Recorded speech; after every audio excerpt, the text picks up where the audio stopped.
기술력을 가진 한국에게 파트너로 제안한 것입니다.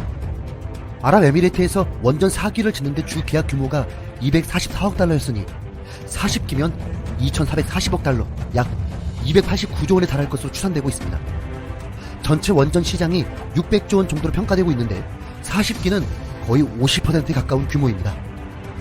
세계 원자력 협회는 지난 5일 발표한 원자력 연료 보고서에서 프랑스와 미국을 비롯한 전 세계 여러 국가가 기후변화에 대응하기 위해서 저탄소 발전원인 원전에 유리한 정책을 잇따라 도입함에 따라서 원전 발전 용량이 지속적으로 증가할 것으로 전망하고 있습니다.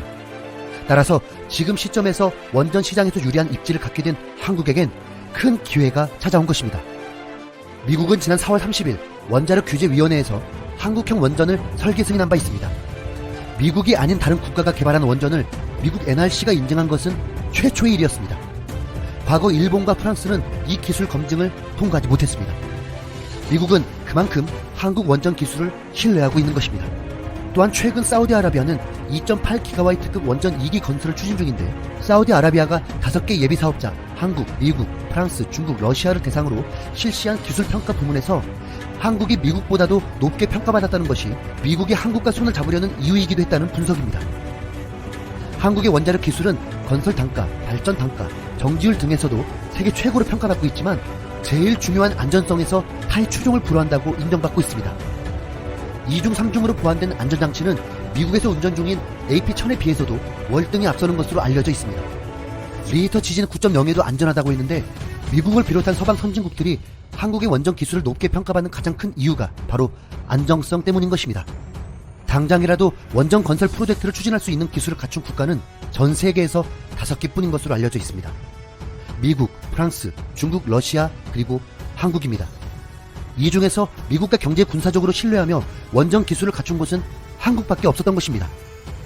전 세계 원전 수출 시장에서 최근 러시아와 중국이 영향력을 키우고 있습니다.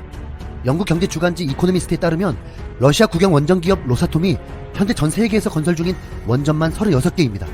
일본 원전 사고 이후 9년간 원전 수출 시장에서 로사톰은 세계 1위 원전 수주 사업자입니다. 그리고 현재 가동 중인 원전 개수로만 따지면 중국은 미국, 프랑스에 이어 세계 3위입니다. 중국은 2030년까지 원전 110개를 운영하겠다며 미국을 제치고 세계 1위 원전 대국으로 올라서겠다는 목표를 세우고 있습니다. 미국 입장에서 러시아, 중국의 영향력 확대는 부담스러운 형국입니다. 미국은 중국과 러시아를 견제하기 위해서 한국과 손을 잡겠다고 한 것입니다. 에너지 업계 한 관계자는 국제 역학 관계를 고려할 때 한국과 미국이 지금 손을 잡으면 세계 원전 수출 시장을 사실상 과점할 기회가 열린다고 했습니다. 한국은 2009년 최초로 아랍에미레이트 바라카 원전을 계약하며 세계에서 6번째 원전 수출 국가가 되었습니다. 2017년엔 영국 정부가 추진 중인 21조 원 규모의 원자력 발전소 건설 사업에 한국형 차세대 원전 모델 APR-1400이 채택된 바 있습니다. 또한 최근 체코, 카자흐스탄, 불가리아 등 많은 국가들에게 원전 사업 입찰 지원서를 내고 있습니다. 앞으로 원자력에 대한 수요가 늘어나고 중국과 러시아를 견제하려는 미국 한국 정부는 WTO 제소부터 최종 결론까지 최소 2년 이상 소요되지만 만약 승소할 경우 국제사회로부터 일본의 부당함에 대한 지지를 얻어내는 효과를 낼 수 있다고 했습니다.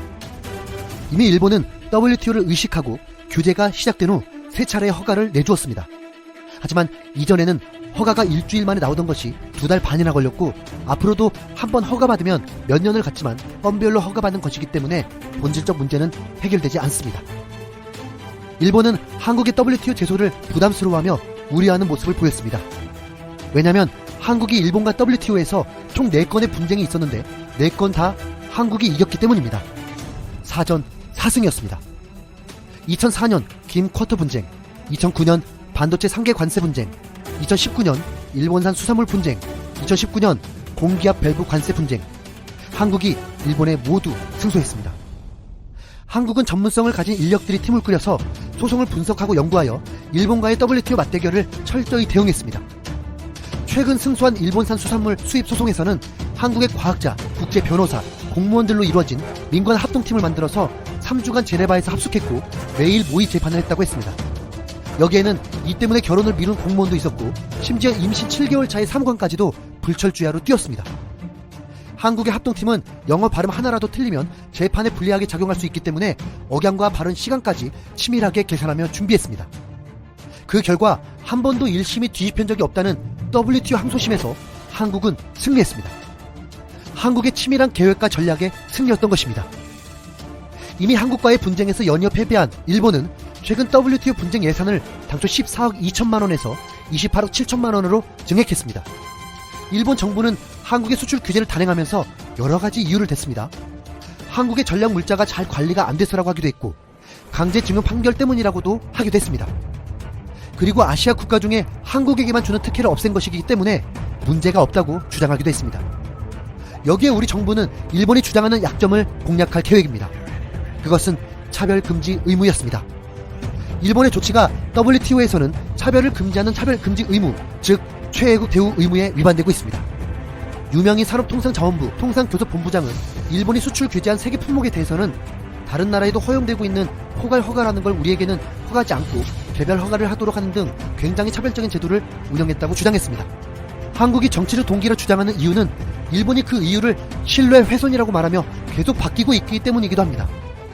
한국 정부는 이 같은 일본의 조치가 정치적인 동기에서 이루어졌으며 무역 제한적이고 일방적이며 차별적인 것으로 파악하고 있습니다. 한국의 전문가들이 머리를 맞댄 결과 이것은 WTO 협정에 위배된다는 것이었습니다. 일본의 수출 규제 강화에 맞선 우리 정부의 WTO 제소에 대해서 모테기 도시미츠 일본 외무상은 차분하게 대응하겠다는 입장을 밝혔습니다. 하지만 일본의 언론과 전문가들은 벌써부터 일본의 패배를 예감하고 있습니다. 일본의 극우 언론 사케이 신문은 한국의 세계무역기구 제소가 한국 측에 유리할 가능성이 있다는 보도를 내놨습니다. WTO 전문가인 아라키 이치로 요코하마 국립대 교수는 심리가 한국에 유리하게 작용할 가능성이 있다고 말했습니다. 또한 일본이 군사 전용 우려가 있는 물품을 규제하는 관세 및 무역에 관한 일반 협정 21조 예외 규정 역시 안보상 이유가 빈약할 수 있다고 했습니다. 일본은 북한에 한국이 전략 물자를 흘려보냈다는 주장은 했지만 이는 사실이 아님이 밝혀졌습니다. 일본의 부당하고